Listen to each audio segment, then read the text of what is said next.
former NFL defensive back for the Pittsburgh Steelers, now does a sensational job for CBS Sports HQ. We were supposed to have him on earlier in the week, but I was texting the wrong phone number, an old phone number for Bryant McFadden. I forgot that he recently texted me saying that he changed his number. So it just so conveniently happens that we bring on B-Mac on a day after the Patriots get their third win of the season, taking down his Pittsburgh Steelers. Mr. McFadden, how you doing today? You know what? I'm doing pretty good, but Zach, let's keep it real. You can miss me with that whole little, I was texting the wrong number. I did. You know exactly what you were doing. I think you feel it's better to have me on the show the night after my Pittsburgh Steelers lost to your New England Patriots. So the timing seems to be perfect for a guy like yourself. So I will say that. Wednesday at 11:27 a.m. You around tomorrow at 4:20 or 5:20 p.m. Eastern. Would love to have you on via Zoom for like 10 minutes. Go around the league and talk a little Knowles and Pats and Steelers.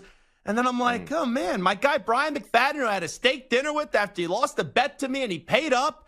He's not texting back. He's not texting me back. And then Santa goes, oh, yeah, he changed his number. So I appreciate you coming on. I'm actually annoyed that my football team won. I wanted to lose. I wanted to tank. I wanted to see your team. I want to see you as a good friend to the show, have a smile on your face and see a playoff team. So I'm annoyed how this all went down last night. Yeah, you should be because, you guys had 2 wins at the time before the win last night, sitting in a great position draft-wise to be able to improve the team dramatically with an impactful player. Now having 3 wins, and clearly you're not going anywhere anytime soon. Yeah. Fans, of course, you want to win ball games, but let's keep it real. This season is over for a team like the Patriots. So the best thing they could do is lose ball games, not on purpose, but find ways to lose like they've done the other ball games throughout the season so you can be in a prime position to go get one of the big-time players in the draft. Will this Steelers team make the playoffs? Because the last 2 weeks, you had the Cardinals, you had the Patriots, you were sitting pretty, and now you're sitting at 7-6 with a tough schedule the rest of the way. You know what, Zach? To be honest with you, I don't think so. And the reason why I say that is because playoff teams, especially in December, Zach, they win the games they're supposed to win. And we know in the NFL, that's why the NFL is such an entertaining sport, because you don't know exactly what you're going to see. You can predict, but every Sunday, right, every NFL game day or game nights, we've seen upsets that no one thought would happen. But there are winnable ball games for some teams. The last 2 weeks, especially at home, you played against 2 teams that had only 2 wins. You got to find a way to win those ball games, especially if you're trying to get into the playoffs. Losing those opportunities, you can't get them back. The road will get more difficult moving forward. And I think the confidence is starting to really lead the team a little bit. So mathematically speaking, by the numbers, they're still in the playoff hunt. But I haven't seen anything on the field that would warrant a playoff position. And hopefully we see a big drastic change for the team. But right now, to answer your question, I say no. You know how highly competitive this sport is. You know the emotions that players display on the field. Do you have a problem with some of the antics of George Pickens? Or are you okay with the emotions that he's showing? It's a little bit of both. Now, I would feel some type of way if I didn't see any emotion, right? I think you would feel some type of way. You being a football fan, a football guy, you would feel some type of way if that was your favorite team and you didn't see any emotion from a key player that's not really involved. But then you don't want it to be a distraction either, right? That's the thing. This is a team that does not need to have any distractions from what is already going on, which is the inability to execute in a way that would warrant wins. But George is a guy who wants the football. Heck, we all believe he should be getting the football for whatever reason. He's not heavily involved in the offensive passing game, and it bothers him. It should. And I think when you look at the offense, and we see his antics from afar watching the game, but they have to see his antics on the sideline as well. Find a way to get this man the football. So I don't know if it's more of a him problem or just the offense problem, but whatever it is needs to be resolved. Has this reached the level of distraction yet, in your opinion?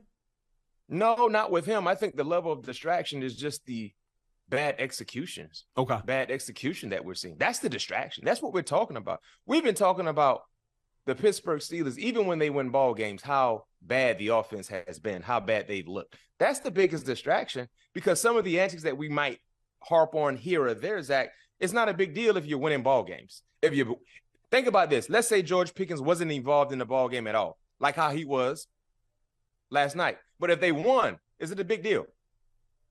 Well, earlier this season, they did win a game. Remember, I think it was that Thursday night football game, and he wasn't happy afterwards when he had like one catch in the game. Well, what was a big deal was that same ball game when Deontay Johnson scored a touchdown, his antics were not in a celebratory fashion with the rest of the guys. That was the big deal. But last night, we just saw him distraught on a fourth down opportunity when it wasn't converted and he felt like he was open. But in that same scenario, if they won the ball game, I don't think what we're talking about with George Pickens would be a big talking point. You're probably right. Yeah. Now, that situation the example, that was a situation where they scored. Most guys do what? Celebrate. Yeah. He didn't. He walked straight to the side. And then posted on social media afterwards, too. Exactly. So that kind of gave us more to talk about, even though they won the ball game. That the sequences that we saw from him was not converting something, a third down, fourth down, and clearly he felt like I was open to convert it. I think that was the issue. But I think if he won the ball game, those antics was not the same as that Deontay Johnson situation when they scored. And, we supposed to do what? Celebrate with you guys. Clap, jump for joy. He just walked straight to the sideline. Bryant McFadden, now it's tough to slam the defense because I think the defense is better than how they played last night. But as a defensive player, it also has to probably be demoralizing when you almost have to be perfect to win. And then when you're not perfect, you don't have a shot. So with all that being said, the way I laid it out, how do you evaluate the current state of this defense? Tired, fatigued, mentally, physically. Oh, by the way, dealing with a lot of injuries at the inside linebacker position. I mean, if he just brought Walker in, I think he was a practice squad guy brought in to play significant time, and that's a tall task to ask. And that's what happens in the National Football League, Zach. You know about this. If you have one side that has to hold up the entire ship, at some point in time, it's going to get fatiguing. Heck, we're seeing the same thing with the New York Jets. 100%. Right? Yeah, and we know that's a top-level type defense, but now they're not playing the same level of defense that they were playing in the first few months of the season because they're worn down. They're tired. So when you factor in the fatigue that I'm hitting on along with the injuries, I still was surprised to see Bailey Zappi have the first half success. But then I know what is going on with the guys mentally draining because, as you mentioned, it's one thing to go into a ball game knowing that you have to ball out. But it's another thing to go in a ball game knowing that if we're not at our best, we have no shot in winning because our offense does not score a lot. And that has been the mindset for the Pittsburgh Steelers the entire season. And it's a tough task to ask of anyone to be perfect, especially in the National Football League when you know that's not going to happen. Now, I remember before the first round of the draft a few years ago when we were together in Las Vegas, you weren't the biggest fan of Kenny Pickett. Now, after seeing what you've seen this year, and he's been having some injuries too, let's just say Kenny Pickett is the starter week 1 next year. What would your reaction be from the Steelers side of things? You know what? I think for me to answer that question, I would love to see him back in a uniform before the season is out. Because the thing about Kenny Pickett, he's only played one game not having Matt Canada as his OC. Matt Canada took almost 90% of the blame, it feels like, for what we were not seeing with the offense. Let's see what Kenny Pickett looked like without Matt Canada. And I think that definitely would be a better evaluation into what needs to be done moving forward at the quarterback position. Because right now, everything that we didn't see from Kenny Pickett is kind of put on who? Matt Canada. And then, of course, Cincinnati was the first game without Matt Canada. Offense didn't score a lot of points, but they had more total yards, which was a plus. First time over 400 yards in quite some time. And then last week against Arizona, he got injured in the first quarter. Missed this ball game. Will he return next week for the Colts? We don't know. But I need to see what he looks like without Matt Canada, because if he jumps back into the lineup and looks similar to what we saw in Cincinnati, then maybe it was mostly Matt Canada. But if he jumps into the lineup and the offense looks like how it looked last night with him, now you got to start evaluating and thinking about how much better can he get? You know what I mean? So I think answering that question, I got to wait and see. Hopefully he can come back to kind of finish out the season at some point, because that's a tough question, Zach, because, quarterbacks are extremely important. If you think you got a guy, you ride with him. If you don't think you got a guy, you better find out and figure out who can be the guy. Because if you don't have a quarterback that answered that question answered in your organization, you're not going to win a lot of ball games. I'll ask you another tough question here, Bryant McFadden. I make you the owner of the Steelers. Let's say David Tepper or whatever one of these 9 or 10 jobs are open this offseason. The owner of that team calls you up and offers you a first-round pick and then some for Mike Tomlin. Would you consider trading Tomlin? No, because who are you bringing in? Now, the thing about Steelers fans, just like Patriot fans, extremely spoiled. Extremely spoiled. So the first sign where things look to be a bit rocky or not going as planned, they've been saying Mike Tomlin this, Mike Tomlin that. But there are a lot of organizations, and you talk about the teams that will probably need a head coach this year. Off the top of my head, of course, you got Carolina, you got the Raiders, Washington, I think. Same would be said for potentially Chicago. There are quite a few teams, and that's what we know. It might be some unexpected firings as well. They will all jump at the chance to go get a guy like Mike Tomlin, in my opinion. So if you're Pittsburgh, you got to remember, if you're letting him go, who are you bringing in? So you think it's crazy? You think it's crazy when Steelers fans say, hey, they haven't won a playoff game since 2016. It's time to split and divorce from Tomlin. I mean, having an issue with not winning a playoff game since 2016 should be an issue, right? That's a legit gripe. But thinking about firing your head coach because of that, and also, too, I think he has to understand Mike Tomlin. There's a such thing as too much loyalty, because I think he really held on to Mike Canada too long. Yeah, too long. In my opinion. Yeah, I felt like what we saw last year, even though Kenny Pickett looked pretty good at the end of the season, you should have started figuring out, is there any other options, better options for our offense? And I think because of that, that's why he's in the position that he's in right now. But yeah, I'm not, because think about the Cleveland Browns, their organizations. How many head coaches they've had? 7,000. Think about the New York Jets. Heck, the Miami Dolphins just got it right. They just got it right. Before Kyle Shanahan jumped to San Fran, remember the dog years that San Francisco had? Look at the Houston Texans, right? The Jacksonville Jaguars. I mean, so there's a lot of teams that have been playing musical chairs at the head coaching position, and some of them just got it right, and some of them haven't. They're still trying to figure it out. The Detroit Lions, like, how many years? And so that's a very, very thin line to tap around if you're the Pittsburgh Steelers fan base. Because if you sit here and say, yeah, we can let him go, and let's bring in, who are you bringing in? Because one thing I know about the Pittsburgh Steelers, the last 3 coaches, they've all won championships. They've all won Super Bowls. They've all had long tenures within the organization. And we know the standard is the standard, but having a gripe about not winning the playoff games, that's a legit gripe. But saying that we should go ahead and look elsewhere, who out there? Yeah, I would say the hottest name on the market, like if you take away Belichick or you say Jim Harbaugh staying at Michigan, it would be Johnson, the offensive coordinator with the Lions. That would be the hottest name out there. Yeah, and he's coming from an organization that just started to really find their niche. The last 2 years, he's done a great job with their offense. But he's coming from an organization that's just starting to find their niche. One thing about the Pittsburgh Steelers organization, even though Mike Tomlin wasn't a head coach, he was around championships with the Buccaneers. You know what I mean? He was around Hall of Famers, a foundation that was built on championship-like pedigree, along with being under the tutelage of Tony Dungy. So then he goes to Minnesota. 1 year as a DC, had a pretty good year calling plays there. Then he jumps into the Pittsburgh Steelers situation. He understood what it meant to win championships because he won it before. I don't think Pittsburgh goes for a guy who just starting to really find his way in this league.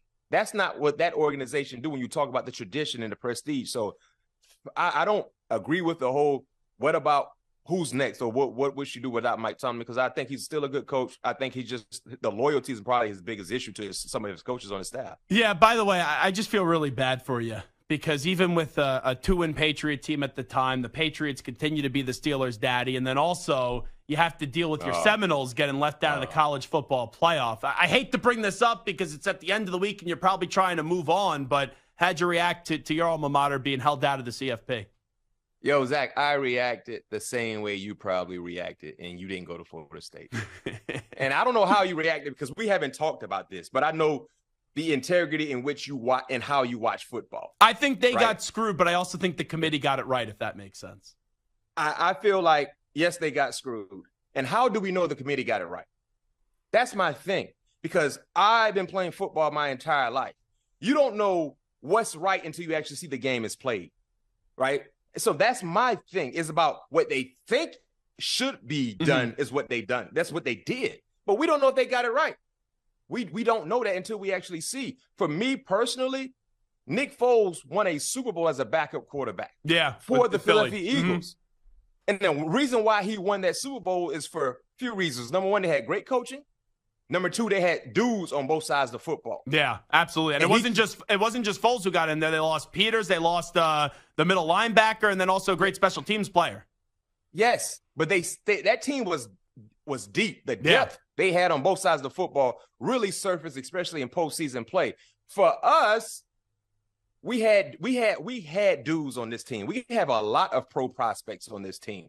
And Rodemaker is a guy who jumped into a very, very difficult situation. From not really playing to now you're our guy and you got to emerge against our rival in a situation where it's very, very difficult to win in the swamp. Last time I checked, and won. But the last time I checked, Alabama played against their rival, who is a bad team, but barely needed a miracle with all of their starters. We didn't need a miracle to beat Florida. They hit us with, and that's the thing.